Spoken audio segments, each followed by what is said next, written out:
Hi, my name's Austin Lloyd, and today I'm going to talk to you about what I've learned since my last video.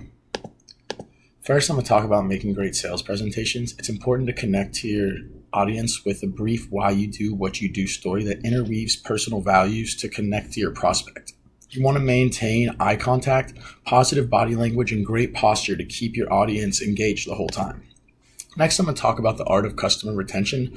The keys are lifetime value, customer follow-ups, and preventing customer loss. Knowing why customers leave and how to make them stay can help you build lasting relationships, expand your network, and drive revenue growth. Last, I want to talk to you about sales negotiations. It's important to know the difference between a buyer and a negotiator.